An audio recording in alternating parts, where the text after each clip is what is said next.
let's talk about it. The question that's on everyone's mind, buzzing around every office, every dinner table, every corner of the internet. Is AI coming for my job? It's a huge topic, right? Full of excitement, but also, let's be real, a lot of anxiety. So in this explainer, we're going to cut through the noise and look at what the data is actually telling us about the future of work, your work. So yeah, let's just put it right out there. It's the elephant in the room.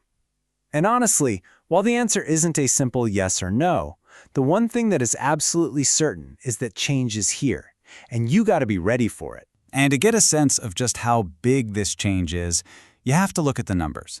They're kind of staggering. A recent report from Goldman Sachs estimated that generative AI, just that one part of AI, could impact what amounts to 300 million full-time jobs around the world. That's a huge piece of the global workforce. But hold on, that's just one number. Other studies that look at the bigger picture of automation are predicting that by 2030, we could be looking at 800 million global workers whose jobs could be replaced. Now, these aren't just stats on a page. This represents a fundamental rewiring of our economy on a scale we really haven't seen before. And just look at how fast this is moving.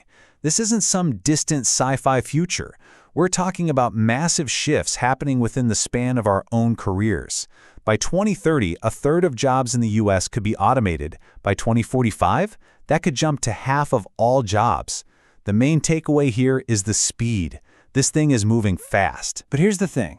This change isn't going to be some smooth, even wave that hits everybody at the same time. Instead, researchers have a great term for it. They call it automation's jagged frontier.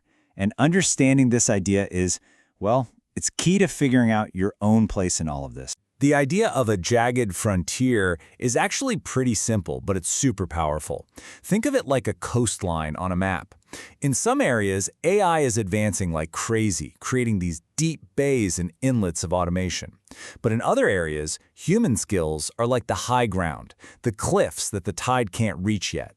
So the line between what AI can do and what we do isn't straight at all. It's jagged, and it's moving all the time. And that jagged frontier, it isn't just about the tasks you do at work. It's also about geography. It's about where you live.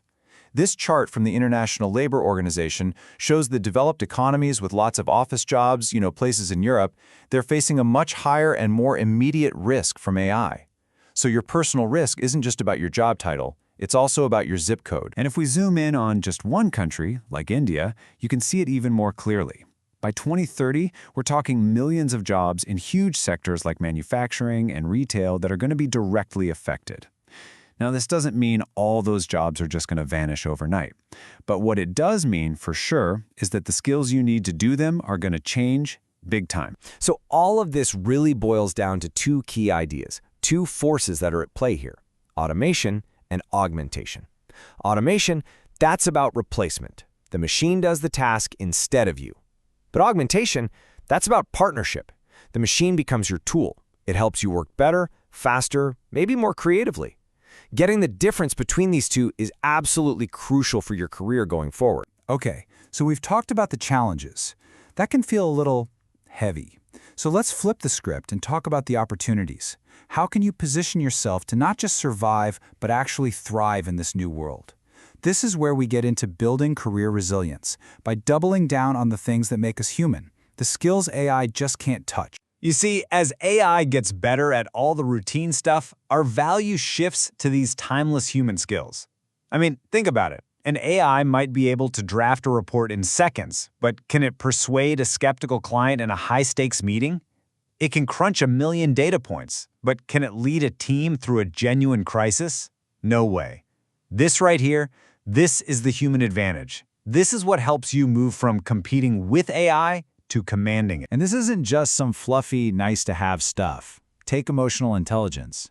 As the pioneer of EQ, Daniel Goleman, puts it, it's a powerful tool for success. In a world where AI is handling the spreadsheets and the scheduling, your ability to connect with people, to build relationships, to manage conflict, and to inspire your team, that becomes the most valuable currency you have. Now, when you pair those timeless skills with just a little bit of AI literacy, that's the ultimate power move. And look, you don't need to go become a programmer. It's really just about starting small and getting comfortable. You're probably already using it with Siri or Gmail. So next, try integrating simple apps into your work. The goal isn't to become an expert overnight. It's just about staying curious and getting your hands dirty. But, what we do as individuals is only one part of the equation. A change this big needs a collective response. It's just too big for any one of us to handle alone. So what's the role for our society, for businesses, for government, in designing an AI future that actually works for all of us? Well, governments have a massive role to play in steering this whole transition. It has to start with good data, figuring out who is most at risk, and then creating support programs that are targeted to help them. But it also means taking a hard look at our education systems and adapting them for lifelong learning. And being bold enough to explore totally new economic ideas, like universal basic income, to make sure the benefits of all this new productivity gets shared widely. And the companies actually building and using this tech, they have a profound responsibility here too. It can't just be about boosting profits. Businesses that are deploying AI have to invest in their people, in helping them transition, and they need to make sure the incredible gains from this tech are shared fairly.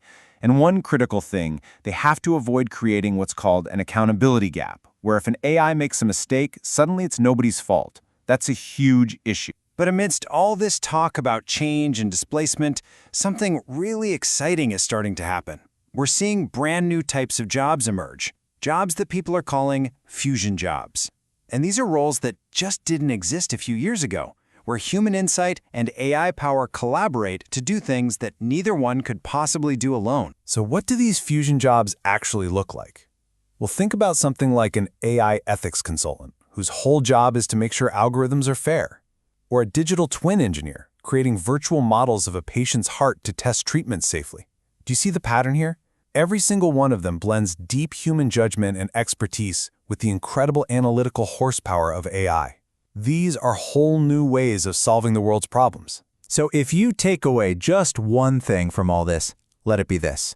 The whole story of humans versus machines, that's old news. It's an outdated way of looking at it. The real story, the one that we're all a part of right now, is about humans working with machines. It's about augmentation, not just automation. Look, the transformation is here. It's happening. AI is already reshaping our jobs, our economy, our whole society. So the question we have to ask ourselves isn't if this is going to happen anymore, it's how. How will we respond? What choices are you going to make? What kind of future are we all going to choose to build? Because the future isn't something that just happens to us. It's something we build together.